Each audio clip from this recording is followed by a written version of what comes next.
ከዚህ ለማለት ያሰብሽው በጣም ተሳስተሻል። ህይወትሽን ነው የሚያሳጣሽ። አለቃት ግቷን መቁረጥ አይደለም አንዲት ጠብታ ደም ከላዩ ላይ ብታፈሺ አናትሽን ነው የምመረቅስልሽ። ልቀቂያት ብዬሻለሁ። ምንም ብትለኝ አለቃት። አሁን ከበሩ ዞር በልልኝ። ኧረ በቃ እባክሽን፣ በቃ ልቀቂያት ከሚገልሽ እባክሽ። እንግዲያውስ እገድላታለሁ። እኔ እስር ቤት በስብሼ የቀረሁት የተናገርኩትን በማድረጌ ነው። ትለቂያታለሽ አትለቂያትም? በለቃትም መግደል አይቀርም። ስለዚህ እድሌን እሞክራለሁ።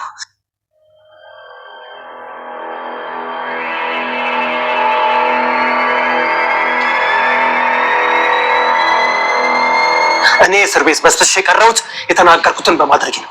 ትለቂያታለሽ አትለቂያትም? አለቃትም እንዳትተኩስ።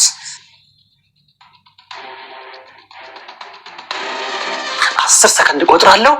ትለቂያታለሽ። አንድ ኧረ እባክሽ እባክሽ እንደሚገልሽ ልቀቂው። ልቀቂያት በቃ። ቅድስት ዞር በይ፣ ቅድስት ዞር በይ። 2 ምሳሌ 3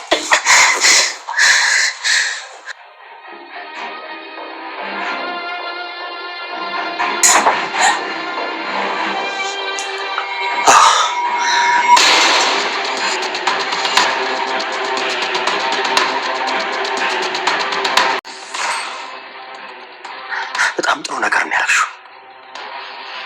ባትለቂያት ኖሮ ዛሬ ሬሳሽ ነበር ከዚህ ቤት የሚወጣው።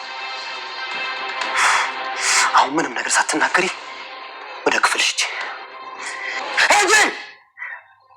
ሂጂ ውሻ። ምሳሌ ደህና ነሽ? ደህና ነሽ? ተርፈሻል? ምንም አላደረገችሽማ? አዎ አጎት። እኔን እሺ፣ እኔ ያለው እሺ፣ እኔ እስካለው ማንም ምንም አያደርጋችሁም። እሺ። ሰላም ሰላም ውድ ቻናል ቤተሰቦቼ አስቱ ነኝ። ዛሬ ደግሞ በሌላ ቪዲዮ መተናል። ተወዳጅ ምሳሌ ድራማ ዛሬ ምን ተፈጠረው የሚለውን አብረን እናያለን። እስከ ቪዲዮ ፍጻሜ ድረስ ከኔ ጋር አብራችሁ ነው ማለት ነው። እንግዲህ ሜላት ምሳሌን እገላታለሁ እኔን ካልፈታሽን ብላ ቅድስትን እያስጨነቀቻት ነበር። አረትዬ እባክሽ ተረጋጊ፣ እሷ ለዛም ታማለች እኮ በቅርብ ነው የተሻላት፣ ትሞትብሻለች፣ እየድብን ትበል፣ እገላታለሁ። ስለዚህ እኔ ምንሽን ነገር አድርጌ አሁን ብላምጪና ቁረጭ ወይ መቀስ አምጪ እያለቻት ቅድስት ስታስጨንቃት ነበር። ቅድስት በጣም ፈራች። ምሳሌ አንድ ነገር ታረጋለች ብላ እጅግ በጣም ተጨንቃ ነበር። እባክሽ ተረጋጊ እሺ፣ መቀስ አምጥቼ እፈታሻለሁ እትዬ፣ እባክሽ ምሳሌ እናትጉጃት፣ ምሳሌ ምንም እንዳታረጋት እያለቻት ነበር። እሺ እጅና መቀስ አምጪ ቶሎ በይ፣ አለዚያ ልጅ ንግረሻለሁ ሲታርግን የምቀላት እያለች ስታስጨንቃት ነበር። ነገር ግን ቅድስት የምትይዝ የምትለቅበት ጠፋባት። እጅግ በጣም ፈራች። ያላት አማራጭ እሺ እፈታሻለሁ መቀስ ላምጥ ብላ ከዛ እሺ ትሄዳለች ማለት ነው። ከዛ ልክ ስትሄድ ነጎታን ትደውላለች። ስደውለት ምሳሌን ያዘችብኝ ማለት ምሳሌ ያዘችብኝ እያለች ስትነግረው ነበር።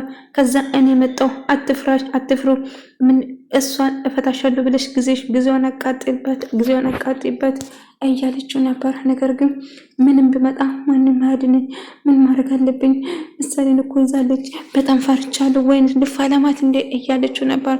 ነገር ግን አይ በጭራሽ እንደዛ አታርጊ፣ ስለዚህ አሁን የምልሽን ስሜ እሺ፣ ምንም ነገር አትፍሪ እያለቻት ነበር። እንግዲህ መድብል ጋር ደውላ ነበር። ቅድስት አሁን እየመጣው ነው፣ ስለዚህ አትፍሩ እያላት ነበር እና እንደምትፈታ ሰው አስመስይ እያላት ነበር መድብል። ከዛ መጣ ማለት ነው። ቆይ ወዴት ልታመጫት ነው? አሁን ምሳሌ ልቀቀት እያላት ነበር መድብል። መጥቶላታል፣ ለምሳሌ ደርሷል ማለት ነው። እንግዲህ ክፈችው ከዛ ልቀቃት ብትለም አለቃትም እገላታለሁ እንደውም ዞር በልልኝ እያለች ብላሱ ላይ ስትደቅን መድብልን ብላውን ደቀነች ማለት ነው። ከዛ ልቀቀው ልጅቷን ልቀቃት፣ ምሳሌን እንዳትጎጃት አለዛ ትሞቻለሽ እያለ ከዛ እሱም ሽጉጡን መዘዘው ማለት ነው መድብል። በመጨረሻው ማለትን 1 2 ቆጥራለሁ እስክትለቂ ድረስ አለዛ ሬሳሽ ከዚህ ቤት ነው የምገባክሽ ማለት እባክሽ ተኩስብሻል ምንም እባክሽ ምሳሌ ምንም እንዳትሆን እያለች ቅድስት እያለቀሰች ነበር። ልቀቅ እባክሽ ምንም ይገድሻል እባክሽ ማለት ልቀቂ እያለችው ነበር። ነገር ግን ማለት አለቃቱም መሞቱም ካለብኝ አብሬ ሞታለሁ እንጂ አለቃቱም። ከዛ 1 2 እያለ እየቆጠረ ነበር። ከዛ በመጨረሻ ምሳሌ ለቀቀች ማለት ነው። ከዛ ቅድስት ሮጣ አቀፈቻት ምሳሌ። ከዛ ምሳሌ በጣም ፈርታ ነበር፣ ቅድስትዬም በጣም ፈርታ ነበር። ከዛ በመጨረሻ አስለቀቀቻት ማለት ነው። እንግዲህ ሜላት ቁጭ አለች ባለችበት። አስተያየቷ ራሷ ሳስፈራ እጅግ በጣም ታስፈራ ነበር። በንዴት ለጥፋ ነበር። ምሳሌ ደህና ነሽ አልጎዳችሽም አይደለም እያለች አቅፋ ስተባብላት ነበር። ደህና ነኝ ቅድስትዬ አትፍሪ መድምድ አሁን ትሰሚኛለሽ? ላስ ያረግሽው አስከፍልሻለሁ። አሁን ቀጥለሽ ወደ ክፍልሽ ሂጂ ታውቂያለሽ። እሺ ባቲ ኖሮ ዛሬ ሬሳሽ ከዚህ ቤት ይወጣ ነበር። እኔ መድምድ ለምናገረው ነገር ወደኋላ አልልም እትሞቼ ነበር እያለ አጎቴ መድምድ ያች ቅድስት ተመስገን ተርፌሻል፣ አልተጎዳሽ ማለት ነው። አዎ አጎቴ አልተጎዳውም፣ ደህና ነኝ እያለ ነበር። በቃ እኔ ያለው ምንም አትሆኑም፣ እኔ ከእናንተ ጋር ነው ሁሌም እያላቸው ነበር። መድምድ እነ ቅድስና ምሳሌን አትፍሩ እያላቸው ነበር። ከዛ ሽልና ሞገስና ሉላ ደግሞ እንግዲህ አንድ ላይ ወክ እያደረጉ ነበር። ሉላ እጅግ በጣም አምሯትና ደስተኛ ሆና ከሞገስ ጋር እየሄደች ነበር። ከብሩክ ጋር ዝና ጋር በነበረችበት ጥቁር በጥቁር ሁሌ ሀዘን ላይ ነበረች። ነገር ግን አሁን የምትወደውና የምታፈቅረው ሞገስ ጋር ስትሆን እጅግ በጣም አምሮብሻል፣ ደስተኛ ሆነሻል እያለ አዎ አምሮብኛል እያለ አሁን እኮ የዝና ብመጣ ያራሩጠናል እያለ አሁን እኮ አትፍርም፣ ምን እኮ አለ ሁሉም እኛ ጋር ነን። ስለዚህ ምንም መስፈራሽ ለምን እስክደውል ድረስ እኮ ዝና ሁለታችንን ይጨርሰናል እኮ ሞገስ እያለች ነበር። አይ ሉላ በጭራሽ መፍራት የለብሽም፣ ሞት መጨረሻም ከሆነ እኮ እኔ አንቺ እንዳትጎጂብኝ ብዬ ነው እንጂ ዝና መጋፈጥ በጭራሽ አልፈራም እያለት ነበር። አሁ አውቃለሁ እኔ እንደ ዝና ባረግ ትጎዳብኛለህ ብዬ ነው እንጂ ከሱ ባስክ ጨካኝ አንተ ማድረግ እችላለሁ እያለችው ነበር። አውቃለሁ እያለ አንድ ከዛ ምሳሌ ቅድስት ደግሞ አብረው እየተጫወቱ ነበረ። ተመስገን ከሁሉ ፈለው ምሳሌ ከዛ ሁሉ ከተረፈች በኋላ ደስተኛ ሆና እየተጫወተች ነበር። ከዛ እንደውም ስለ አባቷ ሜላት የነገረቻት አባትሽ ሞታል፣ አባትሽ አይመጣም እያለቻት ነግራት ነበር። ውሸታ ነው ትልቅ ሰው ዋሻ እንደ ቅድስትዬ፣ እሷ ሁሌም ውሸታም ነች። ስለዚህ አባትሽ ሄደበት ይመለሳል፣ በጭራሽ እሷን እንዳትሰሚያት ሞቷል እኮ ብለኛለች እኮ ሜላት እያለችው አይ አልሞተም በጭራሽ እንዳታስቢ እያለ ነበር። እንግዲህ በመጨረሻ የዝና ለማለሉ ለፍራታ ይደውልና እንደውም ስለ ሜላት ነገር ምን አዲስ ነገር አለ እያላት ነበር እና ላገኛት እንደሚፈልጋት ነገራት። አይ ምንም የተፈጠረ ነገር የለም እያለ እንደውም መልምል ጋም ትደውልና መልምልም ስታጣራው ነበረ ማለት ነው። እፍራታ መልምል ደግሞ ሜላትን እየጠየቃት ነበር። አሁን አንድ ነገር ካንቺ ፈልጋለሁ፣ የዝና ምንም ችግር ውስጥ እንደሌለ አስመስለሽ ትጠራለሽ፣ ከዛ ወጥመዳችን ውስጥ እንዲገባ እፈልጋለሁ እያላት ነበር። ከዛ እሷም እሺ የምትፈልገው ነገር አደርጋለሁ፣ ከእኔ ምንድነው የምትፈልገው ትሰሚኛለሽ? እንደዚህ መጋጫት ነበር አንቺንስ የማትረቢ፣ ስለዚህ እባክህ መልምል ፍታኝ እባክህ ብትለውም እሱ ግን በጭራሽ አልሰማትም። ትሰሚኛለሽ? አሁን ምንሽን ታደርጋለሽ? የዝናን ትጠራዋለሽ ወደዚህ፣ ከዛ እጃችን ውስጥ ገባና ከዛ ስለ ወንድሜ እያንዳንዱ ነገር ይናዘዛል። ሌላ ነገር ቀባጥራል ብትይ ወይ ወደሽ ጥንቃቄ አርፈሽ ተቀመጪ ብሎ ያስፈራራታል። ሜላቱም አማራጭ ስለሌላት ዝም ብላ መቀመጡም መረጠች። ምክንያቱም መልምል ለማንም የማይመለስ ማንም የማይፈራ መሆኑን ተረታለች ማለት ነው። እንግዲህ ሞገስና ሉላ ደግሞ በጣም ደስተኛ ሆነ አብሮ ምሳሌ ወዱ።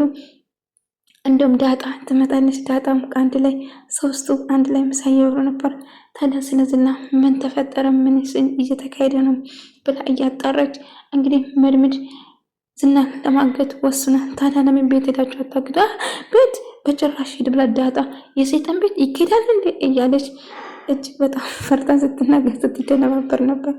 ዳጣ ለምንድን እንደዚህ የምትፈሪ? አሁን እኮ ምን ምላለ መፍራት የለብሽም እያላት ነበር። ሞገስ አይ አንተ አንቺ እኮ አይተም አውቀዋለሁ እኔማ እያለች በጭራሽ ቆይ አሁን ከኔ ምንድን ነው የምትፈልገው እያለች ሜላት መልመል ስጠይቆ ነበር። አሁን መልመል ጋር ዝና ጋር ትደውይና ጭንቅላትሽን ተጠቀሚ፣ የምታስቢ ከሆነ ወይስ ማሳባሽ ተፈጥሷል? ቆይ ጤነኛ ነሽ እንዴ እያላት ሜላት ላይ እየጮኸ ነበር። ከዛ እሺ አንተ የምትፈልገው ነገር አደርጋለሁ፣ ግን እንድትለቀኝ እፈልጋለሁ ስትል ነበር። እሺ አሁን የምልሽን ነገር ብቻ ነው የምታረግ እያለ እንግዲህ ዝናና እፍራታ ደግሞ ይገናኛሉ። ዝና እፍራታ ማለት እነ ብሩክ ጋር ሄዳ እንድታይ ማለት እዛ ትኖራለች የሚል ግምት ስላለው ሄደሽ እዛ ታጣራለሽ ታያለሽ እያላት ነበር። አይ እኔ መድብል ይጎዳኛል፣ ስለዚህ አልሄድም። አንተ መድብል ፈርታ አይደለም፣ ከፈለግ አብረን እንሂድ፣ አለዛ እኔ ብቻዬን አልሄድም። ትሰሚኛለሽ? ትሄጃለሽ። ሂጂ፣ አልሄድም የሚባል ነገር የለም። ትሄጃለሽ ብያለሁ፣ ትሄጃለሽ። አወዝ በይ። እህትሽ አይደለችም እንደ ሄደሽ አታያትም? አይ እህቴ አይደለችም፣ ያክስቷ ልጅ ነች አላለችም? እንደዚህ ማጣፈት ነበር አንቺንስ እያለ አሁን ትሄጂና ማለት እነ ብሩክ ቤት ትኖራለች አትኖሩም የሚለውን ነገር አጣርተሽ ትመጫለሽ።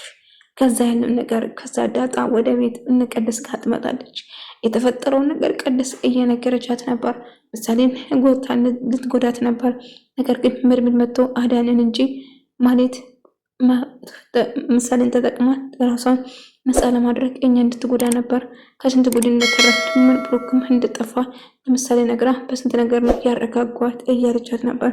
እንግዲህ መድብልና ሞገስ ደግሞ አንድ ላይ እንግዲህ ዝናን እየተከታተሉ ነበር። አሁን ማድረግ አለብን፣ ራሳችን ቀይረን የዝናን እጃችን ማስገባት ይኖርብናል። ስለዚህ አትፍራ ሞገስ፣ ደፋር ሁን እያለ አሁንማ መድብል አንተ ካለ በስራት አልፈራው እያለ ከዛ እንደ አጋጣሚ እፍራታ እየሄደች እነሱ ዝና ሲጠብቁ ነበር። ነገር ግን በአቅጣጫ የመጣችው እፍራታ ነች ማለት ነው።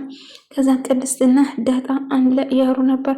ቤተሰብሽን ካገኘሽ በኋላ አምሮብሻል፣ ወፍረሻል እያለቻት አዎ ታውቂያለሽ፣ ሰላም የምትባል እንስሳ ምሰራለች። በጣም ደስ ይላል፣ ጠረኗ ራሷ በጣም ደስ ይላል። ታዲያ ልብሷ ለብሻት እጂም እንደ እያለቻት ይተልቅብኛል እንጂ ለብሼ እሄዳለሁ እያለቻት ስታሾፍ ነበር። እና ዳጣ ደስተኛ ሆናለች ቤተሰብ ስላገኘች ማለት ነው።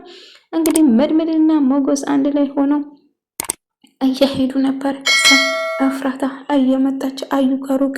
ከዛ እንዴ እፍራታን አየ። እፍራታን ቆይ ተረጋጋ፣ ምናልባት እኮ ዝና ሊኖር ይችላል ይሆናል ብለህ ነው። ቆይ ተረጋጋ። ፈራ እንዴ ንጉስ? አትፍራ በቃ ኮስተሮ በል። ምን ያስፈራል? ዝና ቢኖር ራሱ መፍራት የለብህም እያለ ነበር። ከዛም እፍራታን እነ ብሩክ ቤት እንግዲህ ሜላት እዛ ትኖራለች አትኖርም የምለው ለማጣራት ነበር የሷ ስትል የነበረው። ከዛ እየሄደች እነሱ ደግሞ ከኋላ እየተከተሏት ነበር። እሷ ግን አላወቀችም። ልክ ቤት ልደርስ ስትል መድብል ደውሎ እፍራታ እፈልግሻለሁ፣ አስቸኳይ ነሽ፣ የት ነሽ ብሎ እየጠየቃት ነበር። ወዴት እየሄድሽ ነው ብሎ ስጠይቃት መንገድ ላይ ከመድብል ጋር ይገናኛሉ። ወደ እናንተ ቤት እየሄድኩ ነበር እኮ እያለ ምን ሰሪ ምናምን እየረሳ ጠራት ነበር። አይ እንደዚህ እኮ አንተ ፈልጌ ወደ አንተ ቤት እየመጣው ነበር እፍራታ፣ እኔ ጋር መምጣት ከፈለሽ መደወል ትቻለሽ፣ ሳትደውይኝ እኔ ጋር መምጣት አይጠበቅብሽም እያላት ነበር።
ነው።